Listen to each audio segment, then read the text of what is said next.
Previously on Podcast Without Pretense. You know, guys, what I think? And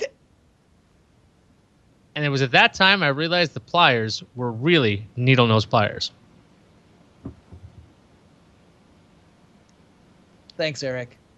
Hi, I'm Jonathan. I'm Jonathan Strickland. I'm Iyaz Akhtar. I'm Eric Sandine.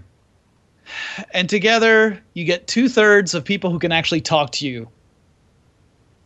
Well, that's more of like an ability issue because Jonathan is currently dealing with our sponsor, Comcast. Fuck you, Comcast. Right?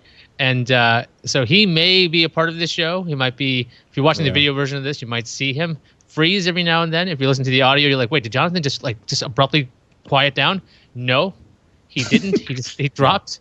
Trust me, friends. Trust me. If there's anything Jonathan wants to do, it's talk to you. And this is true.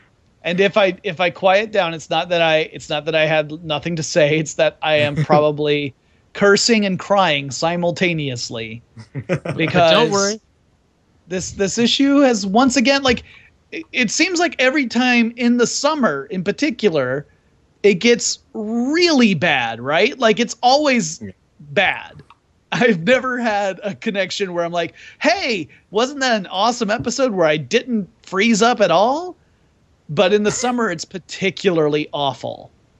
So in this episode, we're going to do our best. If Jonathan drops out, either Eric or myself will try to finish the sentence he was about to finish. I'm just going to keep moving as if that was the actual dialogue. Like so this episode is going to be super fast and weird because we have no idea how long this will last. So we're doing the Comcast to be fair, challenge. While you were out, Jonathan went out and had a brownie.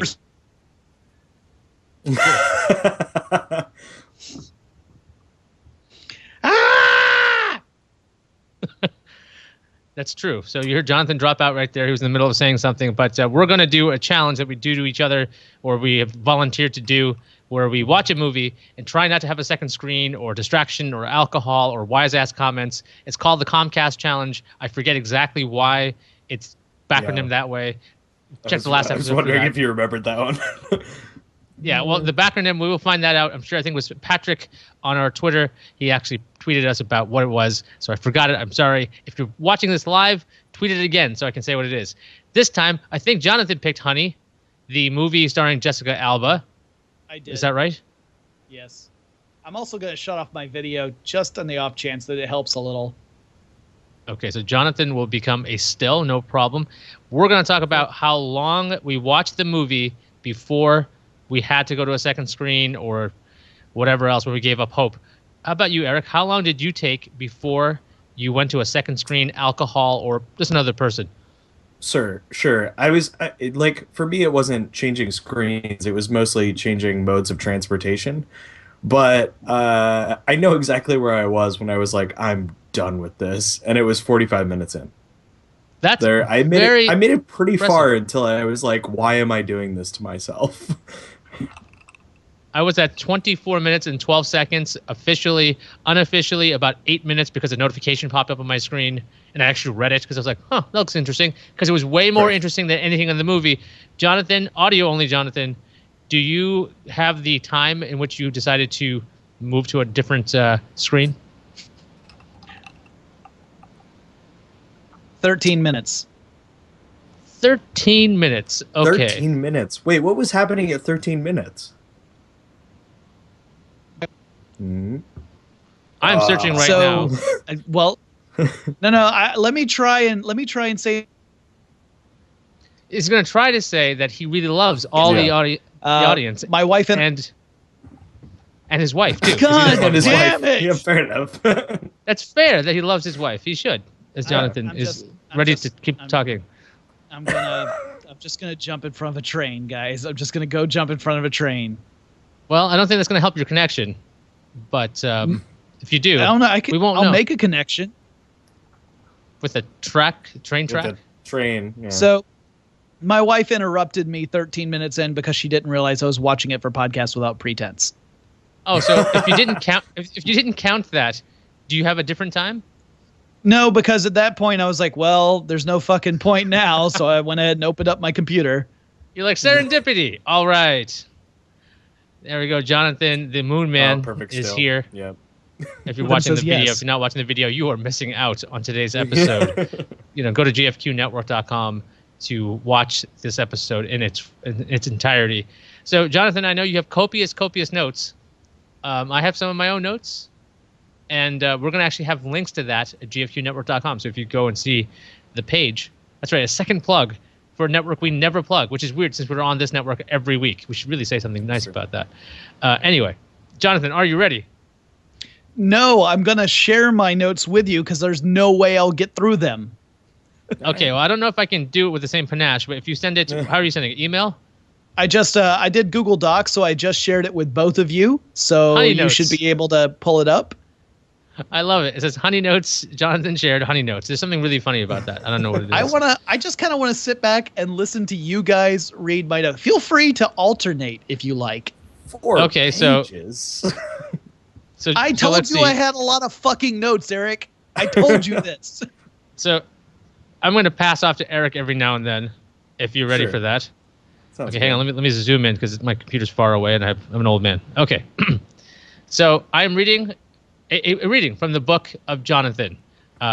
First, I believe this is the epistles of Honey. Okay. Honey. I could have watched this without distractions for longer, but my wife interrupted me to ask me something, so I stopped.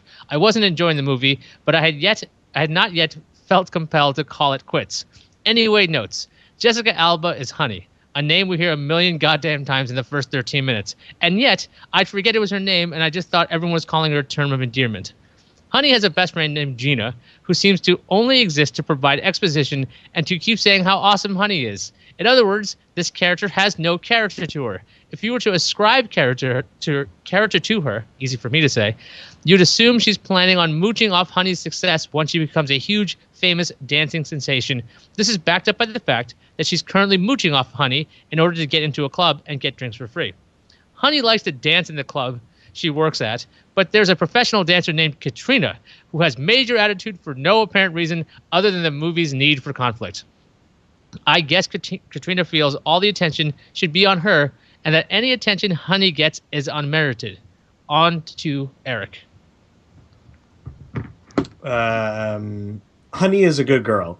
Her daddy loves her, her mommy worries about her, and wishes she'd pursue ballet, where she could really make a name for herself rather than teaching hip-hop at the local community center and audition for music videos. Honey's dream is to dance in music videos. Never mind that the world of ballet is insanely competitive, probably more so than the music video world. We see Honey return some money to a guy who dropped it, thus illustrating her honest, pure nature. Honey, on top of working as a bartender at a nightclub and a hip-hop teacher, also worked at a record store. Oh, forgot this part. At the club, a creepy dude is videotaping dancers.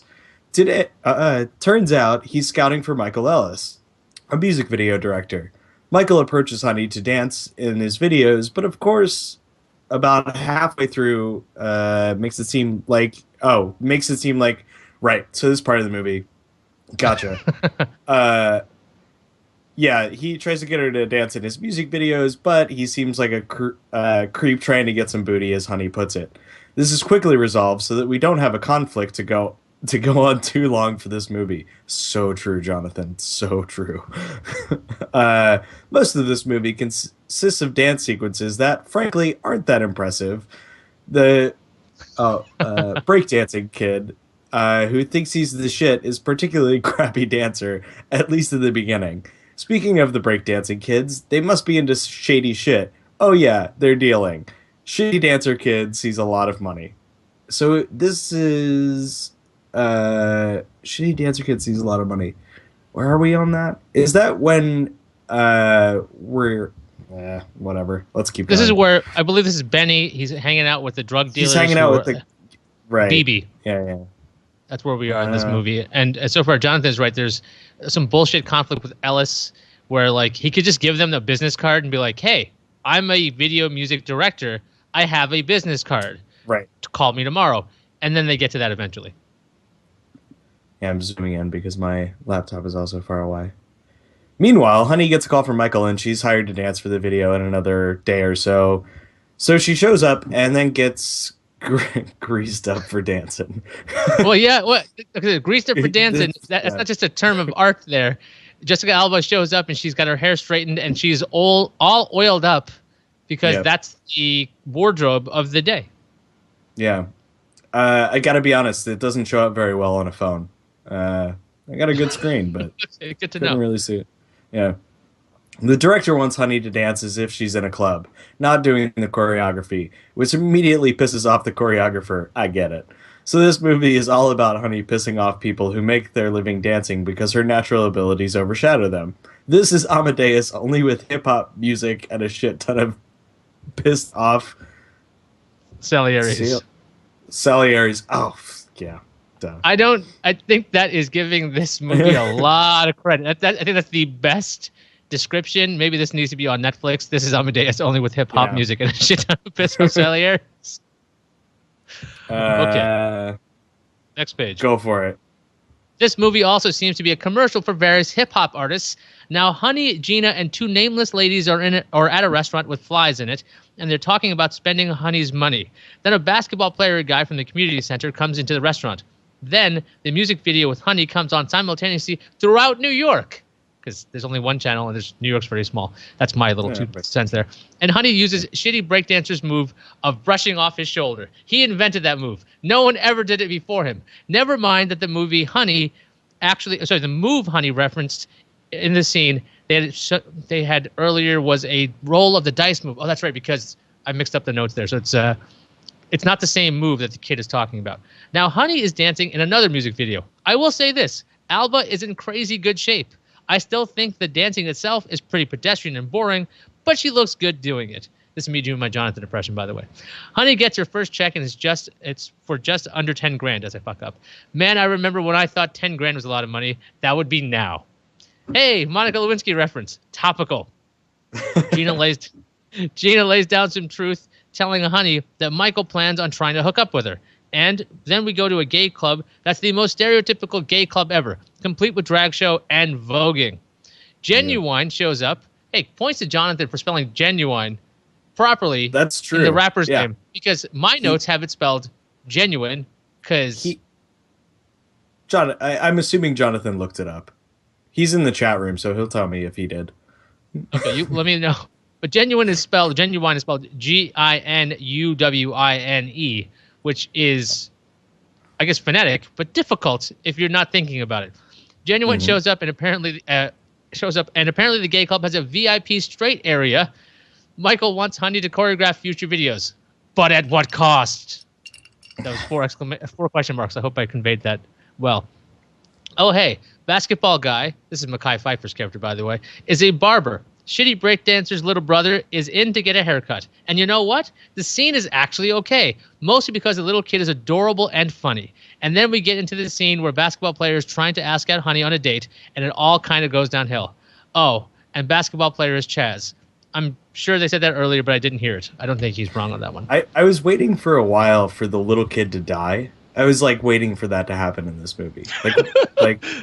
Was anybody else waiting for that to happen? I was okay, they have to introduce conflict at some point. They're gonna kill the kid. I see that. Great. That would have been a great turn where the kid's just hanging out with his brother Benny at the drug deal, gets shot. Exactly. And now look, I'm not one to advocate that is gratuitous violence in movies, especially to children at this point, because I have a kid, and I'm kind of well, shit, I wouldn't want to see that. But this movie, it's so bad. I think at this point of the movie, I've given up on the concept of anything interesting happening. So there's no way I was expecting this kid to die, because nothing bad's going to happen in this movie. And nearly nothing bad happens in the movie. I thought the movie was better than that, so I thought they were going to kill the kid, and then we'd have a more intense plot line. But I like that idea. Yeah. Okay, so let's see where we are. Dear Jessica Alba, next time, kill the kid. If he had died in a space shuttle, it would have been 1986, which would have been an anachronism. No, that's all Jonathan was going to say. All right, let's see. We got Chaz here. Shitty breakdancing kid's little brother is neglected. So shitty breakdancing kid has a real shitty family life, ridiculously shitty.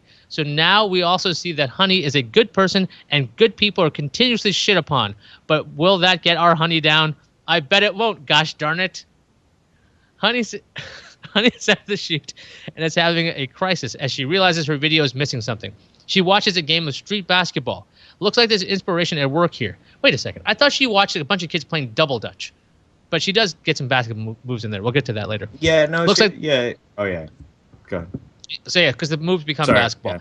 Okay, so let's see. Looks like there's inspiration at work here. Oh, now she's watching kids do double dutch. There it is. And is coming up with more moves. This is just like Bring It On. Only Honey doesn't steal from the black school across town. She steals from kids in the neighborhood. Do all these songs have the word honey in them, or am I mishearing them? Wow. Gina's a total bitch. Waking up the lady who's earning all the money. And then Gina disses Honey. Wow. Everyone in this movie, with the exception of Honey and shitty breakdancing kid's little brother, is a total asshole. I think on that note, I got to pass it over to Eric because that's a great. Now Honey is looking for shitty breakdancing kid because his mom's boyfriend hit him, and we're gonna go from a perfectly nice day to pouring down rain and from day to night. So that's weird. Guess they were looking for a long time. Shitty breakdancing kid is upset that Honey is never around. She abandoned him just like everyone else. Never mind that she tried to include him at the beginning of the movie, and that he only got interested in her when she showed up in a music video. Man, this movie is dumb. She brings the two kids to her next video shoot, which features dancers in gear resembling S&M outfits. Perfect entry point for the kids. She convinces Michael to pitch Genuine, a video in which kids are all dressed up and dancing, like Genuine, and she tells her dance students, and they are excited. That is the punctuation in Jonathan's notes, by the way. And then Shitty Breakdancing Kid's older brother shows up and threatens Honey because Shitty Breakdancing Kid is part of Big Brother's drug-selling crew. Chaz to the rescue. Now Chaz and Honey are going out, I guess. Chaz explains how he turned things around and became a decent person. Pause the movie. I'm 54 minutes, 57 seconds in, and I'm pausing this because there is no conflict in the film. If you had a conflict right now, it would be that Shitty Breakdancing Kid and his little brother are in a bad situation, with Big Brother being the bad influence and a shitty home to boot. But that's tangential to Honey. She's a nice person, but has no real stake in that story, so what's the conflict? From the beginning, I thought Katrina would play a larger role in the story, but she hasn't shown up since the first scene. I thought Michael would end up dialing up the sleaze, and I think he still will. Right on that, Jonathan. But we have 39 minutes to go, and he hasn't done that yet. So right now, for Honey, this is a story of a girl who's getting everything she dreamed of in an incredibly compressed span of time. That is not good storytelling. If you want to tell a story, make sure you include some conflict, particularly for your main protagonist, and maybe give that person a flaw or two to make them relatable. Okay, unpausing. Chaz and Honey make out in the barbershop at the end of the heartfelt conversation scene. We get a lousy transition. Oh, now we see Honey with a pug dog. I don't even remember that.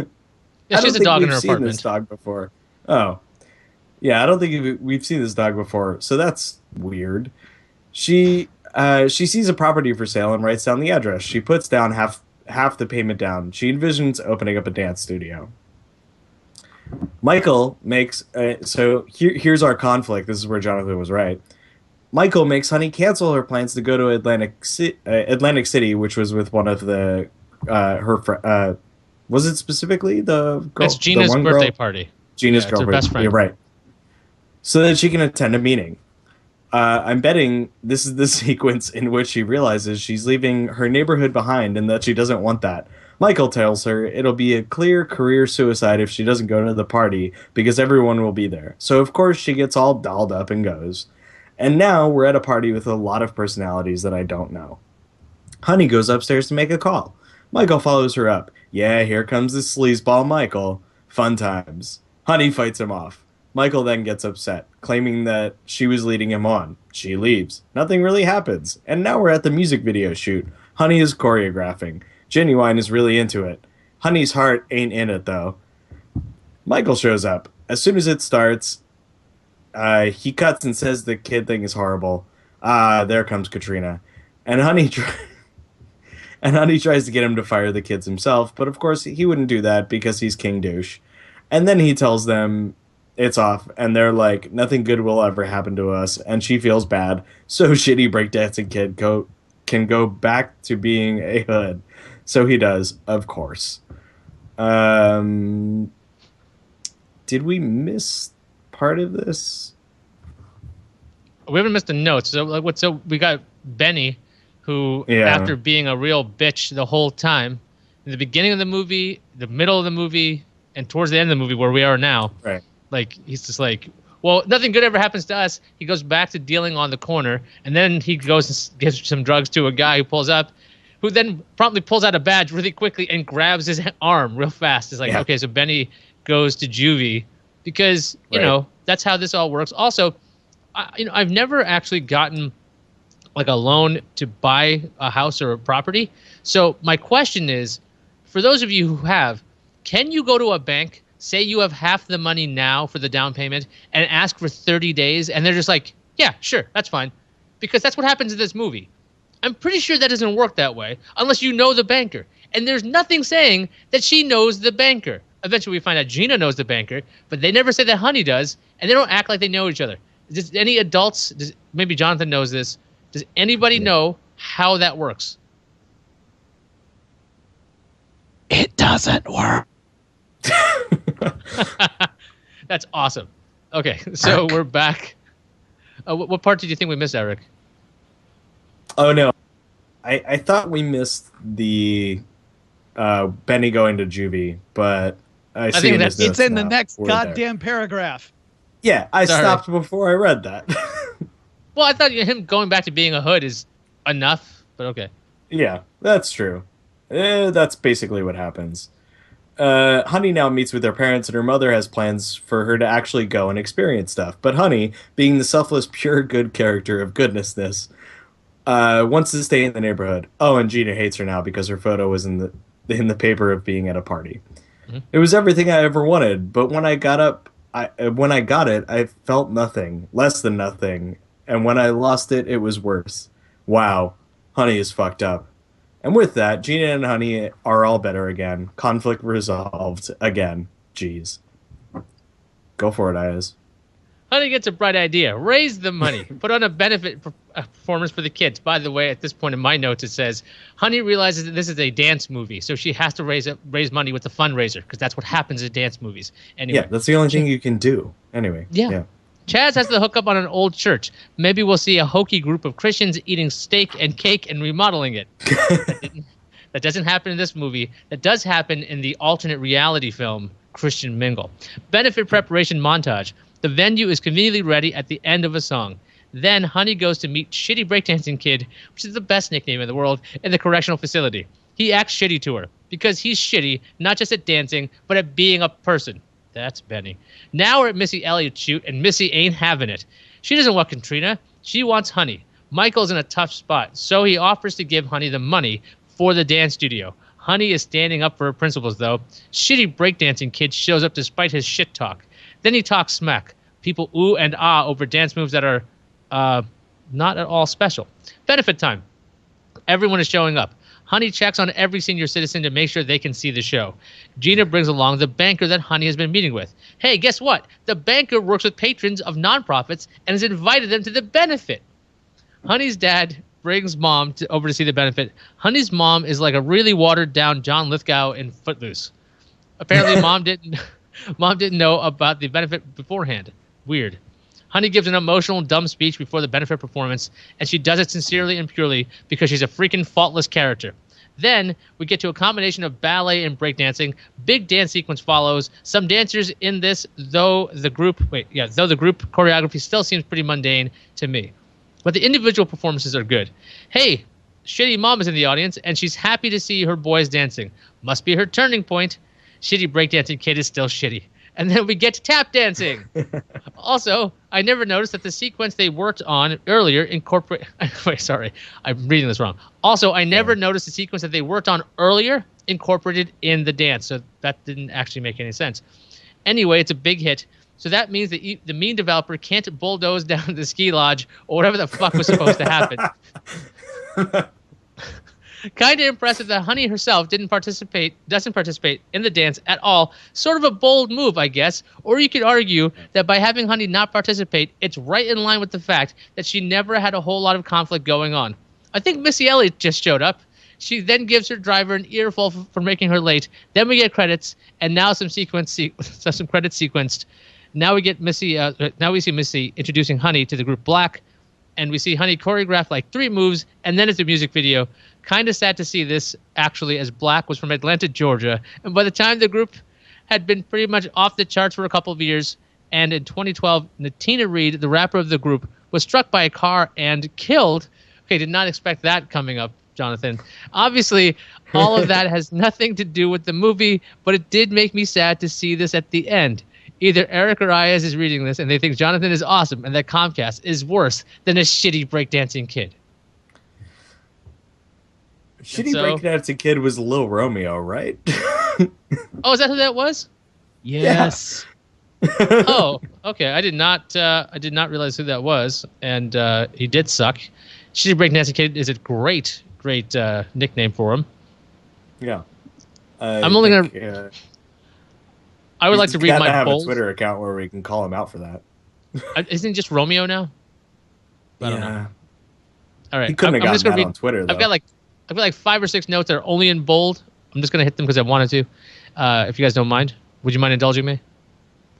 Please go on. Okay. All right. Okay. First note that's in bold. I'm already bored. 2:25 in. Let's see. Notification popped up first. 8:51. 24:12. Bored. Second screen time. Another note. My only solace is that in 20 minutes I'm working out. Yay, because I was getting tired of watching the movie. And let's see here. 47 minutes and 59 seconds in. Time to work out. Now seeing 46 minutes and 4 seconds remain, and I don't know if I'll bother to finish this. Okay, let's see. To the barbershop. Then I have a line that says the barber chair is turned on by this, because I'm just trying to amuse myself at this point. Let's see here. And here it becomes the next bold statement here. So Katrina shows up, and Katrina gyrates. Benny is selling some drugs to a guy, busted. It's the man. Music intensifies, that is, and Benny's arrested. Somewhere Katrina is gyrating. Let's keep going. And Katrina gyrates for Missy. It doesn't work for her. Elliot says for Katrina to call MC Hammer because Katrina stole his stuff. Missy wants Honey, damn it. And the last song says, quote, I'm good without you. I feel the same way about the movie. That's all I got. The end. That seems... Yeah. My opinion of Honey was that it was a mediocre film. Of the films we've watched, it ranks among them. True. It was watched. Yeah. Not horrible. Not great. Well, no. I think this actually... It's horrible. This podcast later and hearing what you guys had to say. I don't know if Jonathan is leaving this podcast. Is going to watch it later, but like... What? I'm just saying I can't even hear all of you say like a full sentence, so I'm gonna have to download this and hear what was said. Poor Jonathan has to listen to this too, just like you guys did, who are listening to this live or recorded. Jonathan, as usual, this podcast is mostly in your own words. That's true. This freaking movie though it was kind of maddening because the characters are. Well, Honey's a perfect character, right? Horrible. And also, for some reason, now look, I've lived in Manhattan for a couple of years now. Manhattan is not that small because like Michael just finds Jessica Alba like every couple of minutes, right, walking down the street. Yeah, yeah, like it's just that easy to run into somebody, and it's just that simple. She's not always like by her apartment or something. By the way, it's just like she's walking towards the Benefit, which I think is in the Bronx, which is pretty up there. So like, what is Michael doing there? Just walking around and finding her.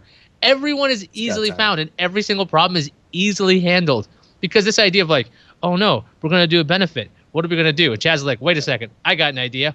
3 minutes later, they have a church all lined up.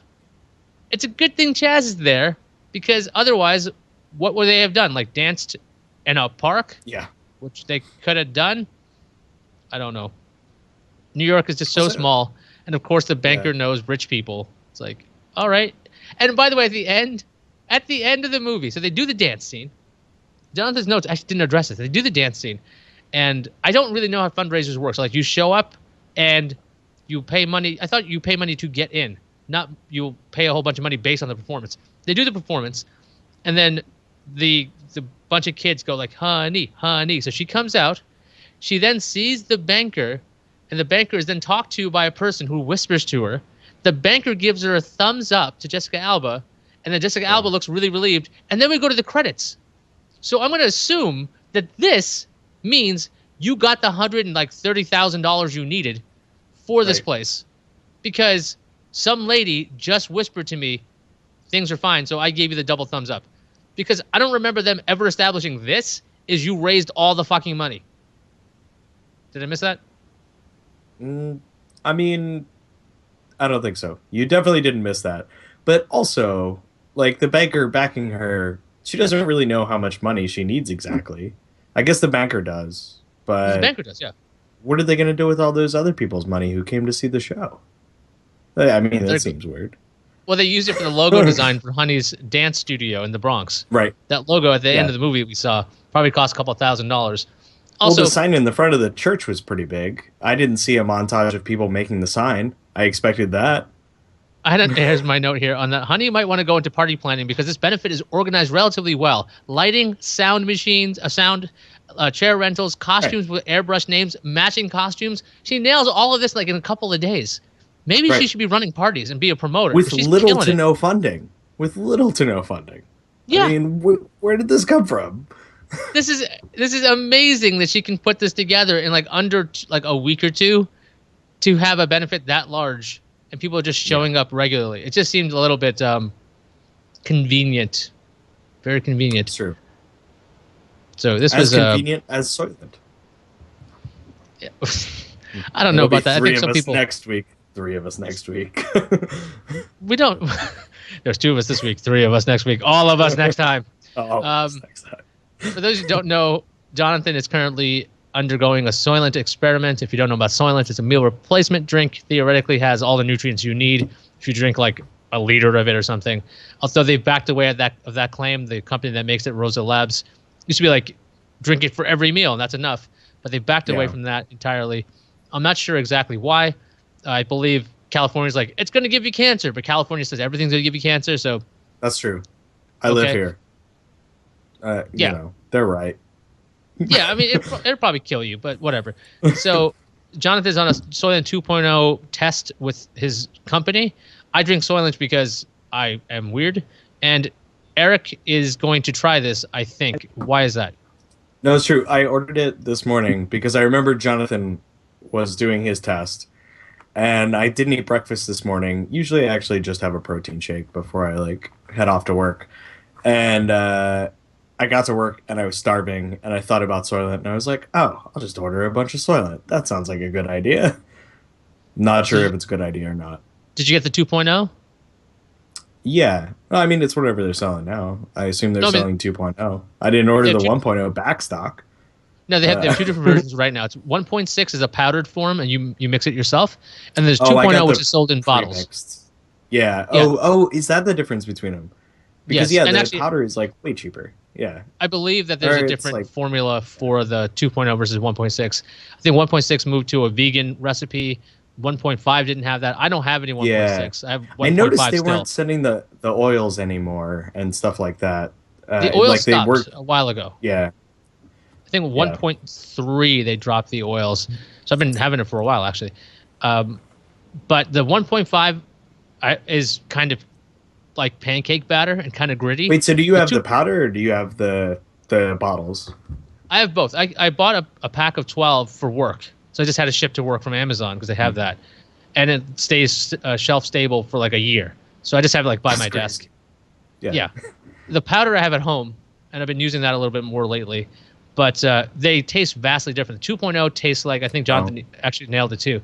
It's kind of like if you had like a bowl of Cheerios and then you ate all the Cheerios and then you just drink the milk. The milk part with that weird little, that weird bran residue, that is what Soylent tastes like when it's just warm.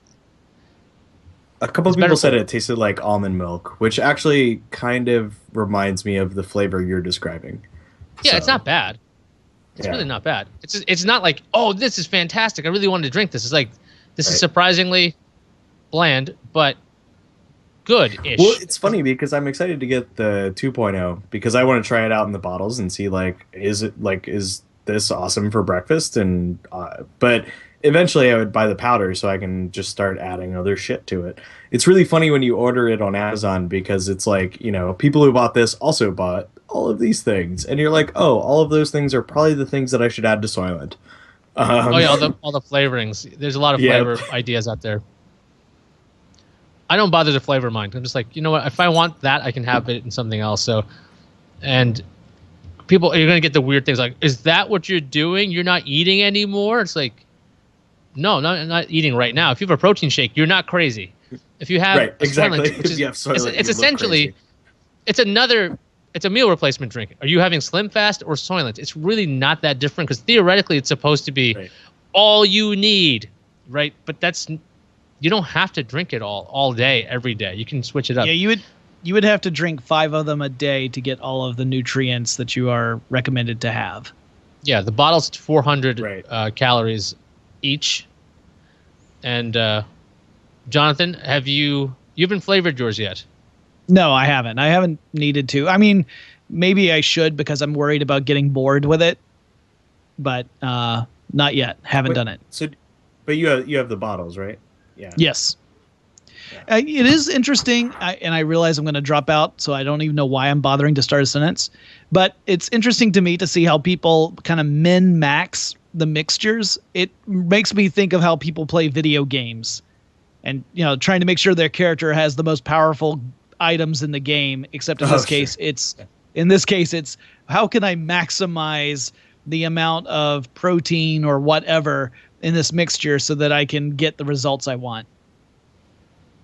Like my microphone's actually on a box of Soylent because this setup over here is a little bit janky. I'm just trying to look at the nutrition information. There's a ton of carbs in this stuff, by the way. So like if you're looking for a low carb solution, Soylent's usually not the way to go. There's some other stuff I wanted to try out. There's like 100% food.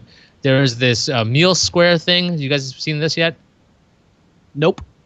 I've gotten they push advertisements to me. So Meal Square, I haven't tried. Ample, I've tried. I got a sample for that for free from the guys from Ample. I think it's coming out in September. Relatively good. Wait. You got an Ample sample? I got an Ample sample. True story. So I got to try it out, and it's got a lot of coconut taste to it. It was pretty good. Although the saturated fat was really high, which I was a little concerned about. But I've tried out a bunch of this stuff. I think we're going to do a crazy taste test where I work in September